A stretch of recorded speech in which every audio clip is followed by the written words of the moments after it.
C'est un cauchemar définitif, organisation catastrophique. On l'appelle la jungle. Pourquoi? Parce que c'est sauvage.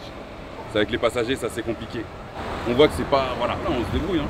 C'est un peu gênant parce que voilà, il n'y a pas de toilette, on est obligé d'aller dans les airs. Avec eux, c'est pas facile. Il n'y a rien. À Bercy, c'est quand même plus pratique. Ici, dans plein bois. Puis c'est pas pratique non plus pour les voyageurs. 64, 71. Viens.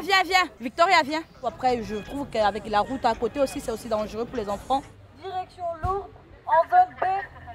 Depuis le 28 juillet, plusieurs milliers de voyageurs doivent chaque jour prendre leur bus de longue distance aux abords du château de Vincennes, à l'est de Paris.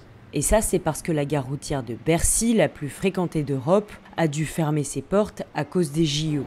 Cet arrêt improvisé pour 2 semaines, faute d'autres solutions dans Paris intramuros, est dépourvu de sièges, d'eau, de restauration et de sanitaire. L'organisation, elle est pas trop terrible. On a du mal à tous les diriger vers le bon bus parce que c'est pas vraiment évident. Il y a plusieurs bus qui se garent dans plusieurs zones.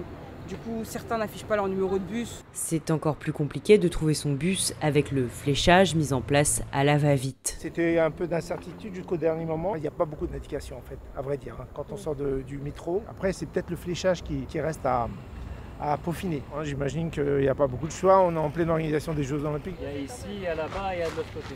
Non, je ne sais pas. Est-ce que c'est la dite avenue? Je ne sais pas. Il fallait qu'ils nous mettent des agents pour nous donner plus les indications. Personne ne nous oriente. C'est mal organisé. Normalement, c'est écrit sur billet dans le parking où il y a des voitures privées. Ils roulent sur les pieds des gens. Science fiction.